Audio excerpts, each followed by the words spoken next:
Okay, so we now continue our discussion on Sturm-Liouville problems. But now I want to solve an example of this problem and using these techniques. So you'll learn how you should apply this technique in order to solve second order linear ODEs.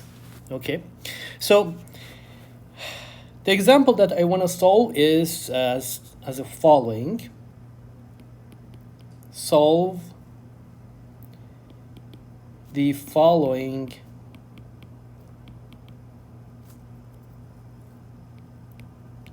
ODE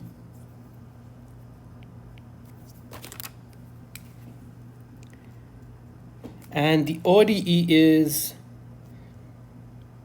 d square u over dx square plus lambda square ux equals to 0. X is between 0 and L, and the boundary conditions of this problem are 1, u at 0 is 0, and second, u at L is also 0. Okay, so we want to now solve this ODE with the help of a Sturm-Liouville problem statement that we had. So what I'm going to do is take a look at these functions and say what are these functions like R, P, Q in my problem, and then try to solve this equation. Okay. So just so let's solve this. So the answer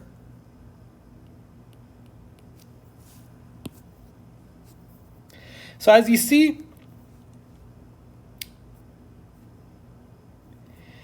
the coefficient of du over dx is 0 because we don't have the first order derivative.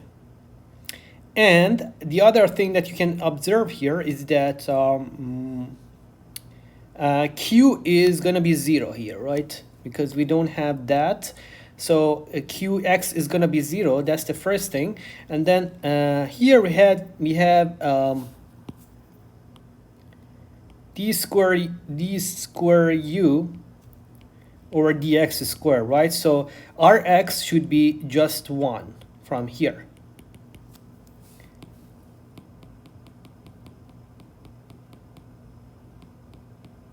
Okay, so Rx is going to be 1 and Px is going to be also 1.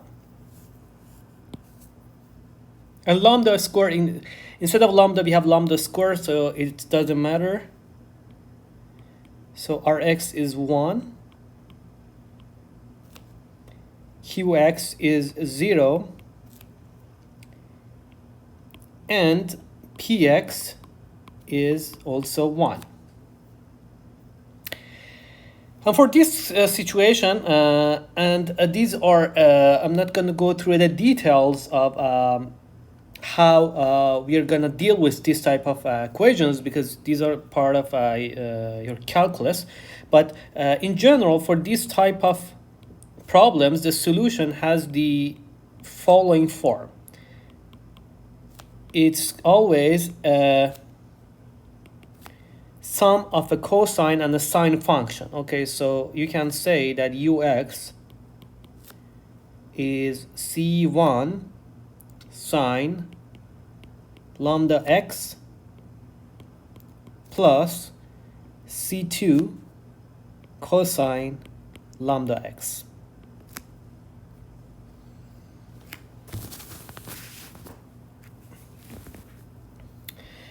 Of course, this equation here is kind of simple, like you can just take an integral and get to this relation, but this is like a general form of the solution.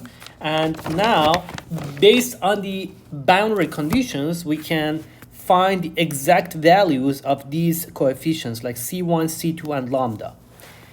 And lambdas, if you remember, are just called eigenvalues in this problem. So let's apply boundary conditions here. So the first boundary condition is u at 0 is 0. So if you apply this, then what we are going to get is from here, from the solution, c1 sine of 0 plus c2 cosine of 0 is 0. So sine of 0 is already 0, and cosine of 0 is 1. So this is going to give us c2 is 0. So this is the first thing we found from applying boundary condition, the first boundary condition. And now let's apply the second boundary condition. So the second boundary condition is u at L is 0. So u at L is 0. Therefore, I can say C1 sine lambda L, and I know that C2 is already 0 from here. So I'm going to just write 0 plus 0 times cosine lambda x, lambda L is 0. So this term is already 0, we can ignore that. And then we are going to get this relation that C1 sine lambda L is going to be 0. So if C1 is 0, this can give us two situations. One situation is C1 is 0. So C1 is 0 means that both C1 and C2 are 0, so Ux is 0. And this is just a trivial solution, right? So, of course, it satisfies this equation. If u is 0, this is going to be 0, and this is also going to be 0. But this is a trivial solution, right? So we are not seeking that. We want to find non-trivial solutions. So the other situation that can happen, or the other scenario for C1, this C1 lambda L equals to 0 is a non-trivial solution. And for non-trivial solutions, this means that sine lambda L should be 0.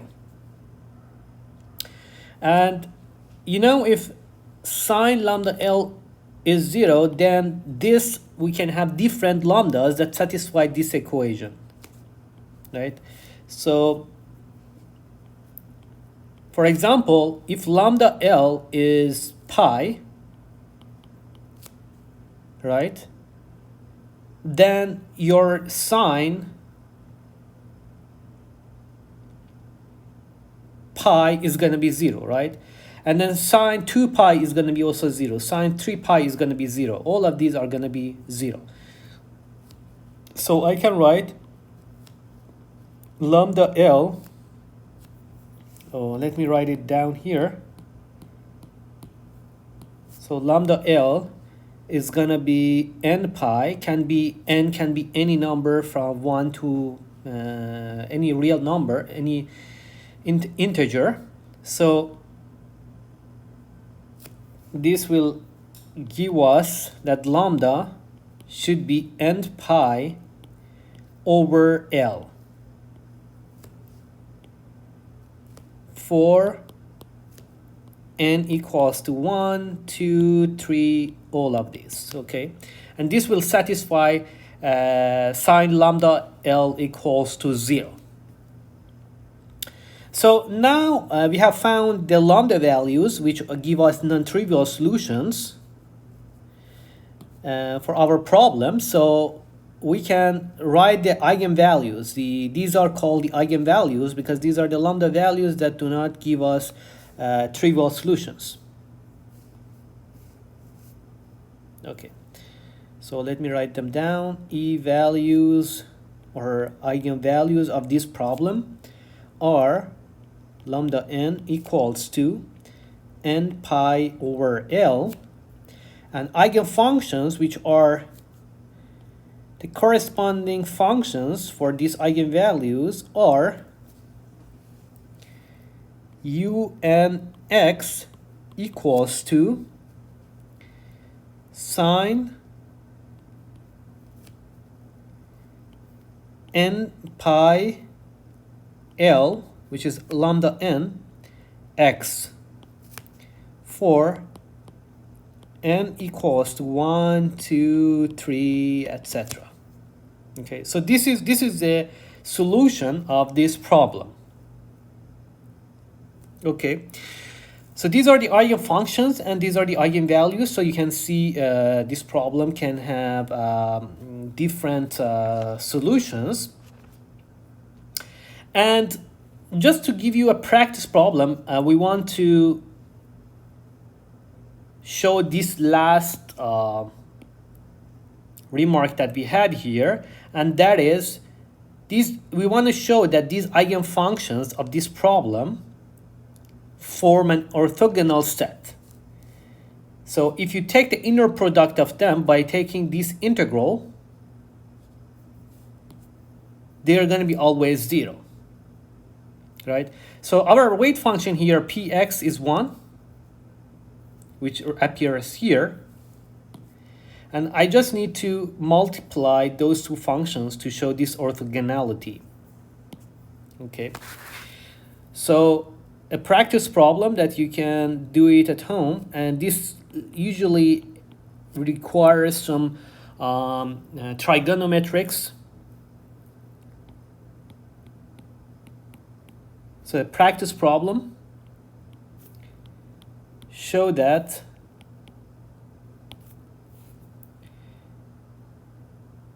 eigenfunctions of this problem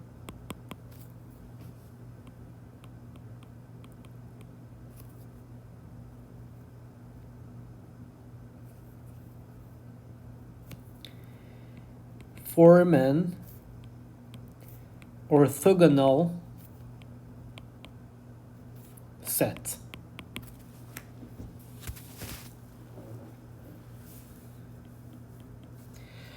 Okay, so I'm gonna give you a hint so you can get started with this.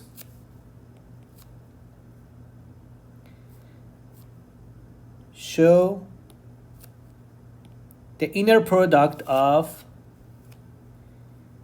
any un and um is 0.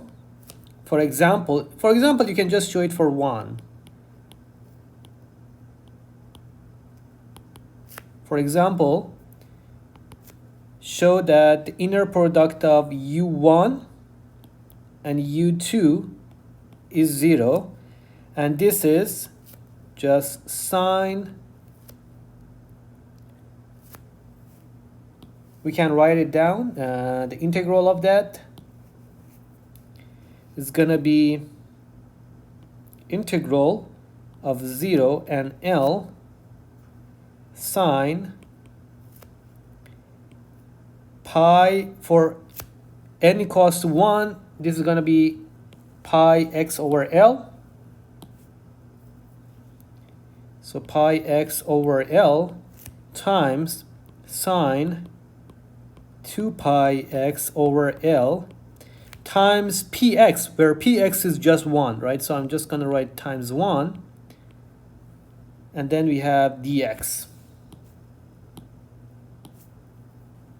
So times 1 dx equals to 0.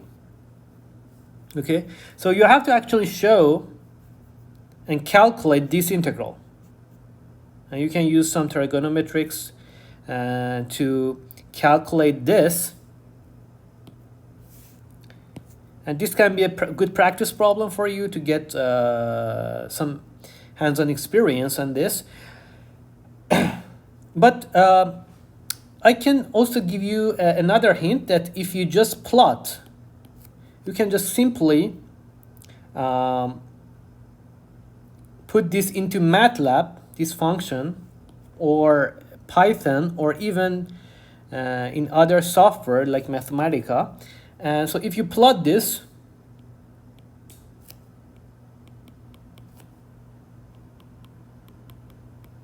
you will get the following shape. So let me show it to you.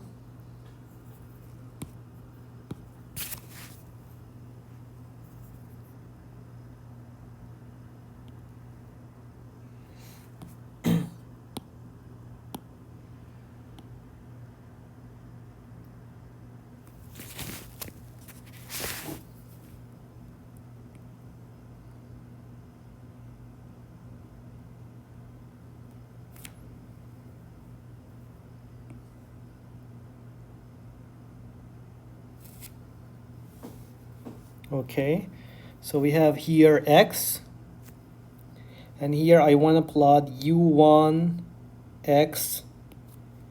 u2x, their multiplication. So if you plot it, you are gonna get something like this.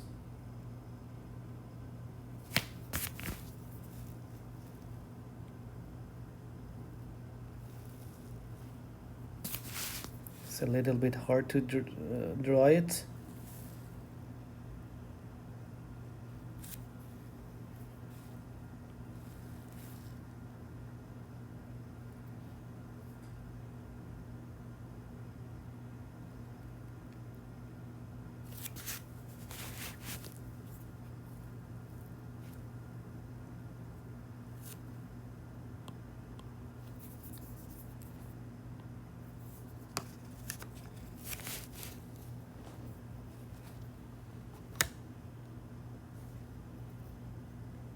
Just give me a second.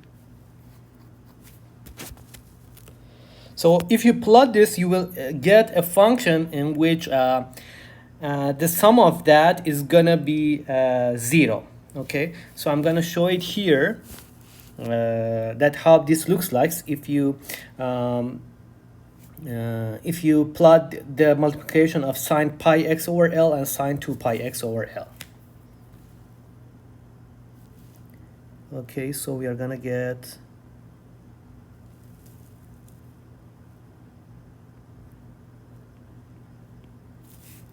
something like this. Okay, and so now the sum of these, say these are the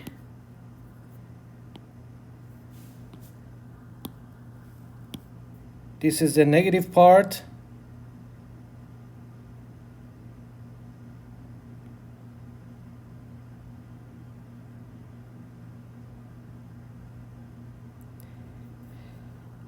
and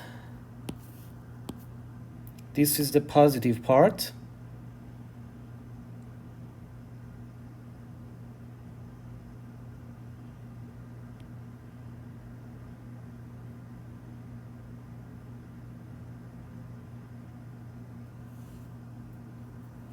So you see that the sum of the negative part, which is the blue color, and sum of the positive one, which is the red color, is gonna be 0. So this means that the integral from here, like 0 to L, for this function is going to be 0, and that is what we actually wanted, right? So this was what we actually wanted. So this was like an informal proof of that, just by plotting it with any software, but you can have more formal plot by using some trigonometrics relationships. And so this was just a practice problem for yourself, and but the idea is that all these eigenfunctions form an orthogonal set. Okay, so if you multiply any of them together, they take the inner product of them, they are going to be 0. And this is the solution of general solution of this problem, of this ODE. And this is the way you will solve this. So just to have an overview, this is a type of Sturm-Liouville problem. So we can use Sturm-Liouville technique. So you have Rx, Qx, and Px here. And the solution in this type of ODEs usually has this form. So just remember this. This is the form in which is applicable for Sturm-Liouville problems. And then by applying the boundary conditions, we found these coefficients C1, C2, and lambda. And then we got the values of lambda or eigenvalues for non-trivial solutions. And we got the eigenfunctions based on that. And we just show that the eigenfunctions of this problem form an orthogonal set through this plot, kind of informally, but you can do it more formally at home. Okay, so this was the Sturm-Liouville problem part of the course, which we covered here. And in the next section and in the next lecture, I'm gonna start working on the separation of variables. And for separation of variables, we would need this Sturm-Liouville Sturm-Liouville technique to solve the ODEs that are formed in the process of solving PDEs. Okay, thank you very much, everyone.